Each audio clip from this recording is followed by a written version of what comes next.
जय हिंद दोस्तों, मैं हूं आपका दोस्त के बी और डेली करंट अफेयर्स के एक नए वीडियो में आप सभी का स्वागत है। तो आज के इस वीडियो में हम 6 जनवरी 2021 से जो भी महत्वपूर्ण प्रश्न आपकी परीक्षाओं में पूछे जा सकते हैं उन सभी प्रश्नों को डिस्कस करेंगे। तो आइए इस वीडियो की शुरुआत करते हैं। पहला प्रश्न है, जनवरी 2021 में किसके द्वारा राष्ट्रीय मेट्रोलॉजी सम्मेलन यानी कि नेशनल मेट्रोलॉजी कॉन्क्लेव का उद्घाटन किया गया? तो इसका उद्घाटन वर्चुअल तरीके से अभी पीएम नरेंद्र मोदी के द्वारा किया गया है, यानी कि इस प्रश्न का ऑप्शन डी करेक्ट होगा। अब आपको यहां पर यह ध्यान रखना है कि हमारे देश में जो CSIR है यानी कि council for scientific and industrial research, तो इसी की एक लैब है जिसका नाम है राष्ट्रीय भौतिकी लैब। क्या नाम है इसका? नाम है राष्ट्रीय भौतिकी लैब। और इसी की स्थापना की 75वें वर्षगांठ के अवसर पर राष्ट्रीय मेट्रोलॉजी सम्मेलन का आयोजन किया गया था। तो इसकी थीम क्या थी? तो थीम इसकी रही metrology for inclusive growth of the nation. तो ये इसका विषय रहा था।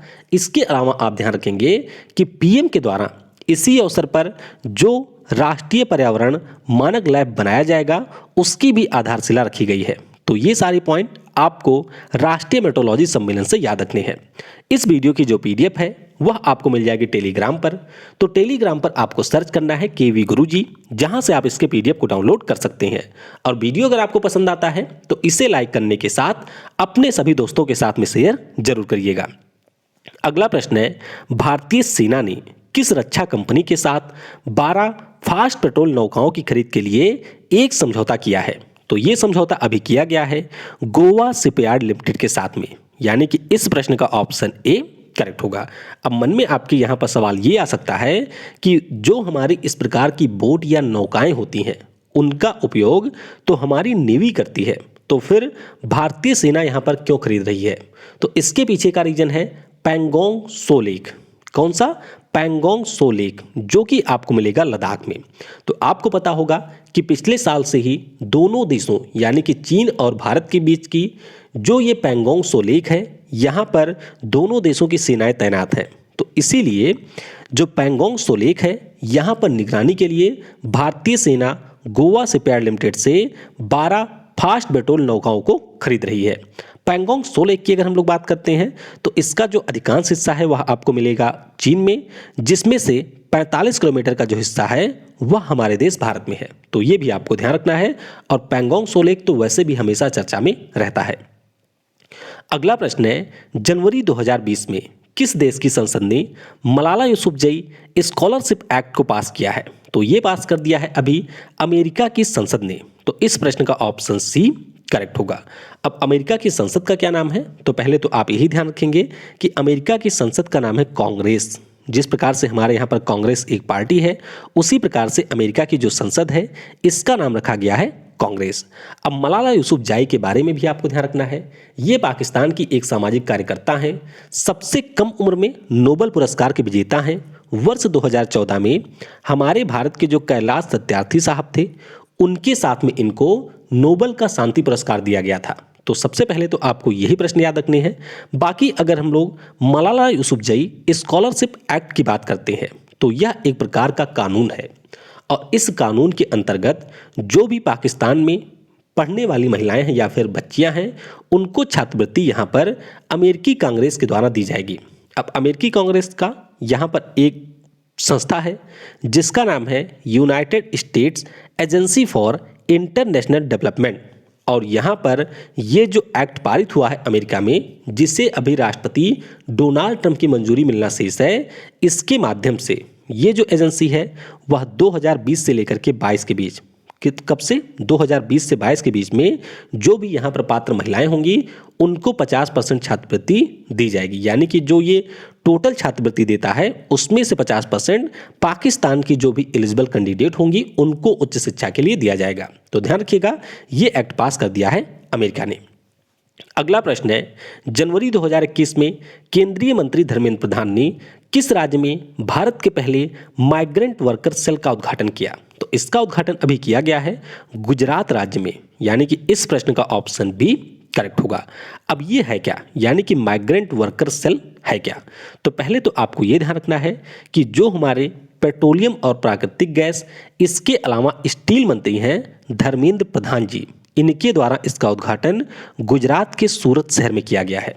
अब माइग्रेंट वर्कर सेल की बात करते हैं तो इसका मुख्य रूप से उद्देश्य होगा कि जो भी देश के विभिन्न हिस्सों से सूरत में काम करने के लिए प्रवासी मजदूर आए हैं, उन सभी का एक डेटाबेस तैयार किया जाए और इस डेटाबेस के माध्यम से मान लीजिए अगर कोई भी आकस्मिक स्थिति उत्पन्न होती है तो उस स्थिति में इन मजदूरों के बारे में पर्याप्त जानकारी उपलब्ध हो जिससे इन्हें सहायता दी जा सके।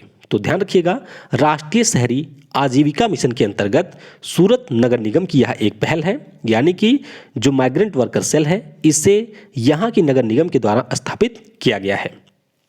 अगला प्रश्न है, जनवरी 2020 में अखिल भारतीय शतरंज संघ के नए अध्यक्ष के रूप में किसे चुना गया है? तो यहाँ पर चुने गए हैं संजय कपूर साहब। तो इस प्रश्न का ऑप्शन डी करेक्ट होगा। तो ध्यान रखिएगा, ऑल इंडिया चेस फेडरेशन के नए अध्यक्ष बन गए हैं संजय कपूर साहब। ऑल इंडिया चेस फेडरेशन की बात करते हैं तो इसकी स्थापना हुई थी 1951 में। कब? 1951 में स्थापना हुई थी। मुख्यालय आपको मिलेगा जवाहरलाल नेहरू स्टेडियम चेन्नई में। और बाकी अन्य नामों की बात करते हैं तो ध्यान रखिएगा, जो एडले सुमारीवाला हैं ये हमारे एथलेटिक फेडरेशन ऑफ इंडिया के नए अध्यक्ष बने हैं, यानी कि लगातार तीसरी बार ये अध्यक्ष बन गए हैं। प्रफुल्ल पटेल की बात करते हैं तो जो ऑल इंडिया फुटबॉल फेडरेशन है इसके अध्यक्ष हैं प्रफुल्ल पटेल साहब। अगला प्रश्न है, पीएम नरेंद्र मोदी के द्वारा कितने किलोमीटर लंबे कोच्चि मंगलुरु प्राकृतिक गैस पाइपलाइन को लॉन्च किया गया? तो ये हमारी जो पाइपलाइन है वह 450 किलोमीटर लंबी है, यानी कि इस प्रश्न का ऑप्शन सी करेक्ट होगा। तो आपको ध्यान रखना है कि केरल का जो कोच्चि शहर है और जो हमारे कर्नाटक का मंगलुरु शहर है इसके बीच में एक पाइपलाइन का निर्माण किया गया है। तो ये आप देख सकते हैं कुछ इस प्रकार से गैस की पाइपलाइन होती है और इसके माध्यम से जो भी हमारी नेचुरल गैस होती है उसको एक स्थान से दूसरे स्थान पर पाइप के माध्यम से पहुंचाया जाता है। तो इसकी टोटल लंबाई है 450 किलोमीटर। निर्माण किसने किया है? तो निर्माण किया गया है gas authority of India limited के द्वारा 3000 करोड़ की लागत से। अब यहाँ पर आपको ये भी ध्यान रखना है कि ये जो हमारी कोच्चि मंगलुरु प्राकृतिक गैस पाइपलाइन है ये भारत के एक देश एक गैस ग्रिड का हिस्सा है, यानी कि भारत सरकार का ये लक्ष्य है कि जो हमारे देश में पूरे गैस पाइपलाइन का नेटवर्क है उसको हम लोग एक में मर्ज कर देंगे। जैसे एक देश एक चुनाव का लक्ष्य है, जैसे एक देश एक राशन कार्ड को लागू किया जा रहा है, उसी प्रकार से एक देश एक गैस ग्रिड का भी लक्ष्य है भारत सरकार का। बाकी आपको यहाँ से एक पॉइंट ये ध्यान रखना है कि भारत सरकार ने ये योजना रखी है, यानी कि ये लक्ष्य रखा है कि 2030 तक, कब तक? 2030 तक हमारे देश में जो ऊर्जा क्षेत्र है, यानी कि जो हमारा एनर्जी सेक्टर है, वहाँ पर नेचुरल गैस के माध्यम से जो अभी तक मात्र 6% ऊर्जा का उत्पादन किया जा रहा है उसको हम लोग बढ़ा करके 15% कर देंगे। कब तक? 2030 तक। अगला प्रश्न है, जनवरी 2020 में कौन सी कंपनी विश्व की सबसे मूल्यवान दोपहिया वाहन निर्माता कंपनी बन गई? तो ये कंपनी है बजाज ऑटो। कौन सी? बजाज ऑटो अभी दुनिया की सबसे मूल्यवान कंपनी बनी है। इसके अलावा इसका जो मार्केट कैप है वह 1 लाख करोड़ रुपए के ऊपर पहुंच चुका है। तो ये महत्वपूर्ण प्रश्न है, इसके बारे में आप ध्यान रखेंगे। अगर आपसे ये पूछ लिया जाता है कि मार्केट कैप क्या है तो ध्यान रखिएगा, किसी कंपनी के द्वारा जितने भी शेयर इशू किए जाते हैं और एक शेयर का जो मूल्य होता है उसको अगर हम लोग आपस में मल्टीप्लाई कर देते हैं तो उस कंपनी की टोटल मार्केट वैल्यू आ जाती है, यानी कि उसका पूरा बाजार पूंजीकरण आ जाता है। तो ध्यान रखिएगा, 1 लाख करोड़ के मार्केट कैप को पार करने वाली यह दुनिया की सबसे बड़ी कंपनी बन गई है दोपहिया और तिपहिया वाहनों की श्रेणी में। बजाज ऑटो की बात करें तो इसका मुख्यालय आपको महाराष्ट्र के पुणे में मिल जाएगा और एमडी इसके हैं राजीव बजाज। अगला प्रश्न है, जनवरी 2021 में किस राज्य की सरकार के द्वारा लॉन्च पैड योजना को लॉन्च किया गया? तो ये जो लॉन्च पैड योजना है इसे लॉन्च किया है मध्य प्रदेश की सरकार ने, यानी कि इस प्रश्न का ऑप्शन बी करेक्ट होगा। अब योजना क्या है इसके बारे में आइए थोड़ा सा समझते हैं।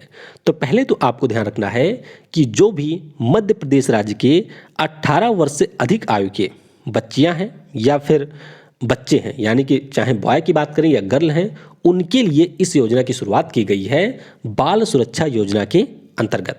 अब ये योजना है क्या? तो मान लीजिए कोई बच्चा या बच्ची है, यानी कि लड़का या लड़की है, और उसे रोजगार के अवसर चाहिए, यानी कि वह सेल्फ रिलायंट बनना चाहता है, आत्मनिर्भर बनना चाहता है, तो उसके लिए यहाँ पर जिला प्रशासन के द्वारा जमीन उपलब्ध कराई जाएगी। किस लिए? जिसके माध्यम से वह वहाँ पर जाकर के किसी भी प्रकार के दुकान को खोल सके, जैसे कि मान लीजिए कॉफ़ी शॉप हो गया, स्टेशनरी शॉप हो गया, या फिर कंप्यूटर का कोई शॉप हो गया, तो इस प्रकार से शॉप वहाँ पर वो खोल सकता है। और यहाँ पर जो भी मध्य प्रदेश सरकार के लॉन्च पैड होंगे, उन सभी को एनजीओ के माध्यम से स्थापित किया जाएगा। लॉन्च पैड का मतलब है कि एक ऐसा प्लेस होगा जहाँ पर बच्चे जा करके अपनी मनपसंद दुकानों को खोल सकते हैं। तो ध्यान रखिएगा, ये योजना शुरू की है मध्य प्रदेश की सरकार ने। और ध्यान रखिएगा, अगर आपकी आयु 20 से 25 वर्ष के बीच में है या 25 के ऊपर हो चुकी है, तो कोशिश आपको यही करनी चाहिए कि आप कम से कम अपने परिवार के ऊपर निर्भर ना रहें। आपने देखा होगा कि बहुत सारे ऐसे लोग हैं जो कि शादी हो गई है, विवाह हो गया है, इसके अलावा भी अब भी वह अपने माता पिता के ऊपर डिपेंड रहते हैं। तो कोशिश ये करिए कि जीवन में जितना जल्दी हो सके उतना जल्दी आप आत्मनिर्भर बन जाएं। यानी कि अगर आप अपने परिवार को कुछ दे ना सकें, तो कम से कम कोशिश ये कीजिए कि अपना जो भी खर्चा है, चाहे वह पढ़ाई का हो, उसे आप स्वयं से मैनेज कर सकें।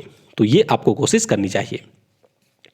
अच्छा, अगला प्रश्न है, जनवरी 2021 में किस शहर की मौसम विज्ञान वेधशाला को शताब्दी अवलोकन स्टेशन का दर्जा दिया गया, यानी कि सेंटिनियल ऑब्जर्वेशन स्टेशन का दर्जा दिया गया? तो ये है हमारे पटना का मौसम विज्ञान वेधशाला। तो इस प्रश्न का ऑप्शन ए करेक्ट होगा। अब यहाँ पर आपको 2-3 पॉइंट ध्यान रखने हैं। सबसे पहला तो आपको ये ध्यान रखना है कि जो विश्व मौसम विज्ञान संगठन है, उसके द्वारा यहाँ पर पटना के मौसम विज्ञान वेधशाला को शताब्दी अवलोकन स्टेशन का दर्जा दिया गया है। अब ये दर्जा दिया क्यों गया? तो पहले तो आपको ये ध्यान रखना है कि जो पटना का हमारा मौसम विज्ञान वेधशाला है, इसको अंग्रेजों के द्वारा 1867 में स्थापित किया गया था। कब? 1867 में स्थापित किया गया था, यानी कि 100 वर्ष से ज़्यादा का समय हो चुका है जब इसको स्थापित किया गया था। और इतने वर्षों से ये मौसम के बारे में जो जानकारियां हैं वह हमारे लोगों को दे रहा है। तो इसीलिए इसका जो अभी तक मौसम विज्ञान के क्षेत्र में योगदान रहा है, उसी को चिन्हित करते हुए शताब्दी अवलोकन स्टेशन का दर्जा इसे दिया गया है। तो ऐसा नहीं है कि ये भारत का पहला स्टेशन है, इससे पहले हमारे देश के 12 स्टेशन को ऐसा दर्जा मिल चुका है। बाकी अगर हम लोग वर्ल्ड मेट्रोलॉजिकल सेंटर की बात करते हैं, तो इसका मुख्यालय आपको स्विट्जरलैंड के जिनेवा में मिलेगा। और सेक्रेटरी जनरल कौन है? तो पेट्रेली टैलास इसके वर्तमान में सेक्रेटरी जनरल हैं। और अभी कुछ दिनों पहले ही हम लोगों ने डिस्कस किया था कि हमारे देश का सबसे ऊंचाई पर स्थित जो मौसम वेधशाला है, उसका उद्घाटन अभी केंद्रीय मंत्री डॉक्टर हर्षवर्धन जी के द्वारा लेह में किया गया है। तो ये भी आपको ध्यान रखना है, क्योंकि इसका उद्घाटन अभी हाल ही में किया गया है। अगला प्रश्न है, इंडियन इंटरनेशनल फिल्म फेस्टिवल के 51वें संस्करण में किस देश के पाब्लो सीसर जूरी के अध्यक्ष होंगे? तो यहाँ पर ये है अर्जेंटीना देश के, यानी कि इस प्रश्न का ऑप्शन सी करेक्ट होगा। तो पहले थोड़ा सा जानते हैं कि ये मतलब हुआ क्या, यानी कि अध्यक्ष नियुक्त करने का मतलब हुआ क्या। तो जब भी इस प्रकार के कोई फिल्म फेस्टिवल का आयोजन किया जाता है, तो आपने अक्सर देखा होगा कि उसमें कोई फिल्म हमारी विजेता चुनी जाती है, किसी को बेस्ट अभिनेता चुना जाता है। तो यहाँ पर जो भी विजेता या फिर जो भी बेस्ट मूवी चुनी जाती है, उसके लिए एक जूरी बनाई जाती है, यानी कि एक प्रकार से जजों का पैनल होता है जो फिल्मों के आधार पर, यानी कि फिल्मों की समीक्षा करते हैं और उनके आधार पर बेस्ट फिल्म या बेस्ट मूवी या बेस्ट अभिनेता का टैग देते हैं। तो ध्यान रखिएगा, जो यहाँ पर जजों का पूरी समिति बनी है, यानी कि जो समूह बनाया गया है, उसमें अध्यक्ष होंगे अर्जेंटीना के पाब्लो सीसर। तो कुल मिलाकर के 5 लोग शामिल हैं। कौन कौन हैं? तो हमारे भारत के प्रियदर्शन साहब हैं, श्रीलंका के प्रसन्ना बिजानेत हैं, ऑस्ट्रिया के अबू बकर साकी हैं और बांग्लादेश की रुबैयत हुसैन हैं। तो इन सभी को शामिल किया गया है। इंडियन इंटरनेशनल फिल्म फेस्टिवल की बात करें तो पहली बार इसका वर्चुअली आयोजन किया जाएगा इसी महीने, यानी कि जनवरी महीने में। और कल ही हम लोगों ने डिस्कस किया था कि इसमें जो ओपनिंग फिल्म होगी, जिसका प्रीमियर किया जाएगा, वह आपके डेनमार्क की है अदर राउंड। कौन सी फिल्म है? इसका नाम है अदर राउंड। क्लोजिंग फिल्म की बात करते हैं तो यह फिल्म है वाइफ ऑफ ए स्पाई। कौन सी? Wife of a spy. और ये मूवी है जापान की। तो ये सारे प्रश्न आपकी परीक्षा के लिए महत्वपूर्ण हैं, इनमें से किसी के बारे में भी आपसे पूछा जा सकता है। मार्च 2021 में किस राज्य में चौथे वैश्विक आयुर्वेद महोत्सव का आयोजन किया जाएगा? तो आपने हो सकता है पिछले साल भी पढ़ा हो कि जो चौथा वैश्विक आयुर्वेद महोत्सव है इसका आयोजन किया जाना था केरल में। तो कोविड-19 के कारण पिछले साल इसका आयोजन नहीं हो सका था, तो इस बार वर्चुअल तरीके से केरल में ही इसका आयोजन किया जाएगा। तो जो हमारे इस समय राज्य विदेश मंत्री हैं जिनका नाम है वी मुरलीधरन, उनके द्वारा इसके आयोजन की घोषणा की गई और उन्होंने ये बताया कि 12 से लेकर के 19 मार्च 2021 के बीच में इसका आयोजन किया जाएगा। अब आयोजन कौन करवा रहा है? तो centre for innovation in science and social action, ये हमारी पहली संस्था है। आयुर्वेद मेडिकल एसोसिएशन ये दूसरी संस्था है। इसके अलावा जो भी हमारे राज्य और केंद्र सरकार के विभिन्न विभाग होंगे उन सभी के द्वारा इसका आयोजन कराया जाएगा। तो ध्यान रखिएगा, विश्व का ये सबसे बड़ा आयुर्वेद महोत्सव होगा। और थीम इस बार की क्या है? तो थीम है स्ट्रेथनिंग होस्ट डिफेंस आयुर्वेदा ए पोटेंशियल प्रॉमिस। क्या है? स्ट्रेथनिंग होस्ट डिफेंस सिस्टम आयुर्वेदा ए पोटेंशियल प्रॉमिस। तो ये भी काफ़ी ज़्यादा महत्वपूर्ण प्रश्न है। खास तौर पे आपको ये ध्यान रखना है कि केरल में इसका आयोजन किया जाएगा। अगला प्रश्न है, दादा साहब फाल्के पुरस्कार दक्षिण में किसे बेस्ट अभिनेता के पुरस्कार से सम्मानित किया गया? तो यह एक प्रकार का पूरा पुरस्कार समारोह था और इसमें बेस्ट अभिनेता का पुरस्कार मिला है धनुष को। किसे? धनुष को यहाँ पर बेस्ट अभिनेता का पुरस्कार मिला है। तो आपको ध्यान रखना है कि जो दादा साहब फाल्के पुरस्कार दक्षिण है, यह दक्षिण भारत की जो हमारी 4 इंडस्ट्री हैं, जैसे कि तमिल हो गया, मलयालम हो गया, तेलुगु है, इसके अलावा है कन्नड़, तो उनके लिए ये पुरस्कार दिया जाता है प्रत्येक साल।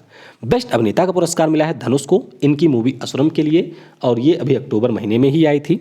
बेस्ट अभिनेत्री का पुरस्कार मिला है ज्योतिका को, इनकी मूवी थी रात चासी। बेस्ट निर्देशक का पुरस्कार मिला है आर परथिवन को, इनकी मूवी थी ओथाता सिरप्पू साइज 7। तो थोड़े से अटपटे से नाम है। बाकी अगर हम लोग बात करते हैं यहाँ पर बेस्ट फिल्म की, तो ये है टू लेट। क्या नाम है? टू लेट बेस्ट मूवी यहाँ पर रही है। बेस्ट म्यूजिक डायरेक्टर की बात करते हैं तो अनिरुद्ध रविचंद्र यहाँ पर बेस्ट म्यूजिक डायरेक्टर रहे हैं। और मोस्ट वर्सटाइल एक्टर की बात करते हैं तो ये हैं अजीत कुमार। तो आपको इनके बारे में भी ध्यान रखना है। और वैसे भी अगर आप मूवी देखते हैं तो मैं आपको रिकमेंड करूंगा कि साउथ की जो मूवियाँ होती हैं वो बॉलीवुड की मूवियाँ से कहीं ज़्यादा अच्छी होती हैं। और पिछले 2-3 सालों की बात करें तो मैंने बॉलीवुड की कोई भी फिल्म नहीं देखी है, मैंने सिर्फ और सिर्फ साउथ की मूवी देखी है।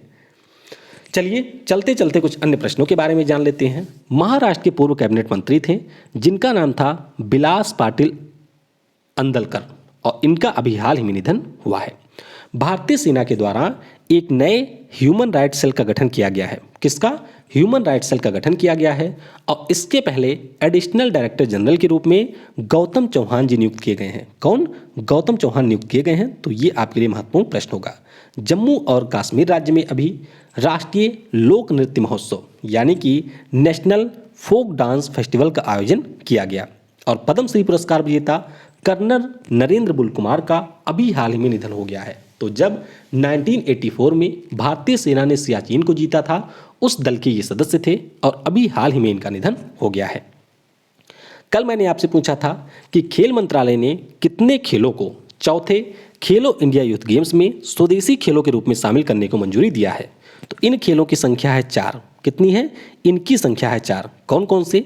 तो गटका है पंजाब का, कलारी पयत्तू है केरल का, थांगटा है मणिपुर का और मलखंभ है मध्य प्रदेश का। इसके अलावा आप ये भी ध्यान रखेंगे कि जो चौथा हमारा खेलो इंडिया यूथ गेम्स है इसका आयोजन हरियाणा के पंचकुला में किया जाएगा। और आपको ध्यान रखना है कि खेल मंत्रालय के द्वारा पहली बार योगासन को भी एक खेल के रूप में इसमें शामिल किया जाएगा। आज के वीडियो से आपके लिए प्रश्न है, भारतीय स्पेस एजेंसी इसरो के द्वारा किस शहर में नियंत्रण केंद्र नेत्रा की स्थापना की गई? तो नेत्रा का पूरा नाम भी आपको नीचे बताना है और इसके अलावा यह भी बताना है कि इसका उद्घाटन कहां पर किया गया। तो वीडियो को समय देने के लिए आप सभी को बहुत बहुत धन्यवाद। Thanks for watching. जय हिंद, जय भारत और सबसे जरूरी, पढ़ेगा भारत तो बढ़ेगा भारत।